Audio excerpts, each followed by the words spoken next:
Hello everyone. Since last lecture we are dealing with the lesson The Cop and the Anthem written by O. Henry. As you know that this lesson is about a man whose name was Soapy. He was with some criminal background. That man was wandering on the streets as he had no house, no job, no family, no food. So he wanted to get back into the jail or into the prison, and he was trying to do all those things. In the last lecture we have seen that he he attempted twice, but he was failed in his attempts. Now from today's lecture we will see the remaining part.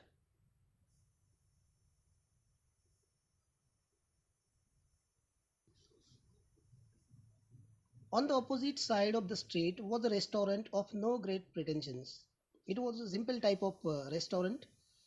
It catered to large appetites and modest purses. Means it was a cheap kind of restaurant where people used to eat so many things in less amount. Its crockery and atmosphere were thick, its soup and napery thin. The quality of food served in that hotel or restaurant was not good. This line suggests this thing. Into this place, Soapy betook himself without challenge. See the kind of restaurant it was. Soapy, the person like Soapy, who did not have any kind of money with him, his trouser was torn, still he entered in that hotel. No one stopped him. So you can understand the quality of that hotel. At the table, he sat and consumed beefsteak, flapjacks, donuts, and pie. So all those things he ate there, and then he told the waiter the fact that the minus coin and himself were total stranger. So he said, I don't have money. He told the waiter after eating these many things, he said, I don't have money. Now get busy and call a cop, said Soapy. So he asked that waiter to call the cop, means police, and don't keep a gentleman waiting. And he considered himself as a gentleman after doing all these things. No cop for you, said the waiter. But waiter was in another mood. He was not in a mood to call the cop. With a voice like butter cakes and an eye like cherry in the Manhattan cocktail. Hey con. The waiter was so angry and he considered that Soapy as a con. Con means cheater. Neatly upon his left ear on the careless pavement, two waiters pitched Soapy. He arose joint by joint as a carpenter rule opens and dusted his clothes. So they threw him on the streets, on the pavement. Pavement means footpath. Arrest seemed now but an elusive dream. So those waiters did not call the police. They threw him outside the hotel after beating him. The island means the prison. The island seemed very far away. A policeman who stood before a drugstore two doors away laughed and walked down the street. Policeman was there in a medical shop, but that policeman ignored the things because for policeman, Soapy was not a man to take into the jail. He was not that kind of important person for him. Or the crime committed or the thing was happened with Soapy was not something regardable according to that policeman. So policeman ignored Soapy and the incident. So one and all, this page is about his third failed attempt to go to the jail or to the prison.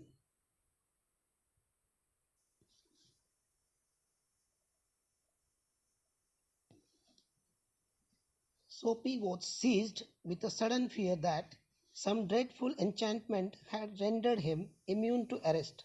So he was in fear that some evil power was stopping him to get into the jail. He was in a state of panic. He was sad, panic.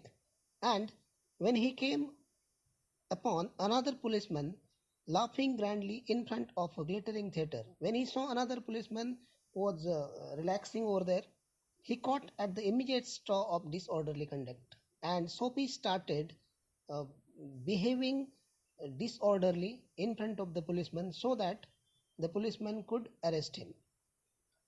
He was dancing, he was making some different things. We will get that. On the sidewalk, Soapy began to yell drunken gibberish at the top of his harsh voice. He was shouting loudly. He danced, hauled, raved, and otherwise disturbed the skies. You can see in the picture, he was intentionally disturbing the crowd. The policeman merely twirled his club stick, turned his back to Soapy, and remarked to a citizen. The policeman again ignored him, and he said to another person over there, "'Tis one of them." "'Tis means it is. It is one of them lads celebrating the goose egg they give to the Hartford College. Noisy, but no harm. We have instructions to let them be."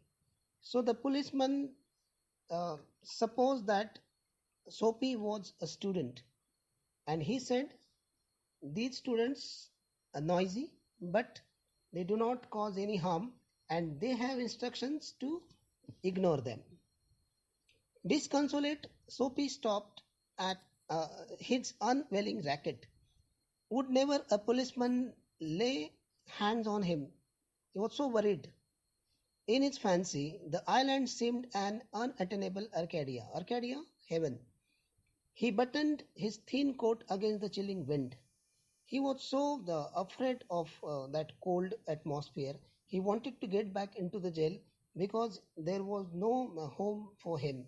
He was a homeless person.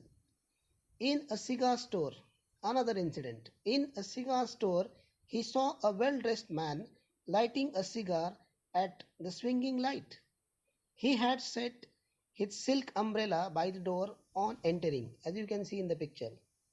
Soapy stepped inside, grabbed the umbrella, and sauntered off with it slowly. He was so relaxedly taking the umbrella of that man, and the man at the cigar light followed hastily. And the man saw him taking his umbrella, and the man followed him quickly. "My umbrella," he said sternly. The man said in angry manner, sternly. "Oh, is it?" sneered Soapy, adding insult to petty larceny. "Well, why don't you call a policeman?" "I took it, your umbrella." So he declared that, "Yes, if it is your own umbrella, I don't care. I have taken your umbrella intentionally. You can call the policeman." "Why don't you call a cop?" "Yes, there stands one on the corner." And he was suggesting him that there was a policeman and you can call that policeman. The umbrella owner slowed his steps. Soapy did likewise, with a premonition that luck would again run against him. The policeman eyed at the two curiously. There was a policeman, as we have discussed earlier on, and the policeman was listening all that, and the policeman eyed at two curiously. "Of course," said the umbrella man. "Well, you know how these mistakes occur if it's your umbrella. I hope you will excuse me. I picked it up this morning in a restaurant. If you recognize it as yours, why I hope will you you will." It means the umbrella owner was not the actual owner of that umbrella. He by mistakenly took that umbrella from a restaurant, and he supposed that the umbrella owner came to him. That means Soapy. So he said, "I'm sorry for whatever I did," and he offered that umbrella to Soapy. So one and all, we can say that on about this page is this: Soapy was losing his heart as he was failed twice. But when he saw another opportunity, another policeman was there, he started making noise and created nuisance to the people. He was hoping that the cop would arrest him and he would be in the prison. But again, his wish was turned down as the cop informed people that he had instructions to ignore people like Soapy because he supposed him as a student. In a cigar store, Soapy saw a man who left his umbrella in the corner. Soapy lifted that umbrella in the hope that the person would call the cops, When Soapy took that umbrella and was leaving the place, the man called him. Soapy was arguing with the man intentionally. He was expecting that the policeman would come and arrest him. But the man himself was not the owner of the umbrella and he offered that umbrella to Soapy. Again, another attempt of getting arrested was fruitless for Soapy.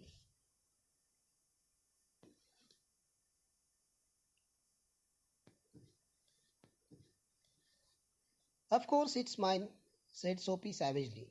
The ex umbrella man retreated. The policeman hurried to assist a tall blonde in an opera cloak across the street in front of a streetcar that was approaching 2 blocks away.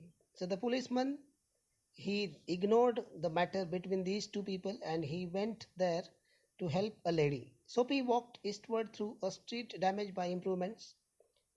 Again, he started his journey in search of any crime. He hurled the umbrella angrily into an excavation. As you can see in the picture, he was so sad, he was so angry about the situation. He was deadly trying his level best to get back into the jail. All his attempts were fruitless.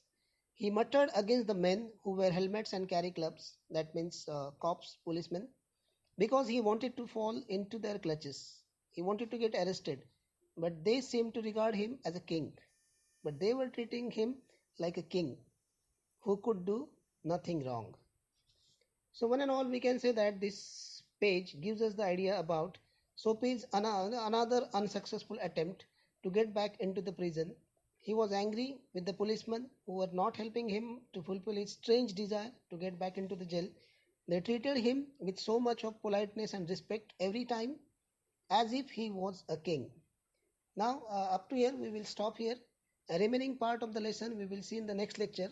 I would suggest you that whenever you deal with any lesson in parts, you should always go to the first part, then second, and if third part is there, third one also. Now, remaining part we will see in the next lecture. Till then, goodbye. Thank you so much.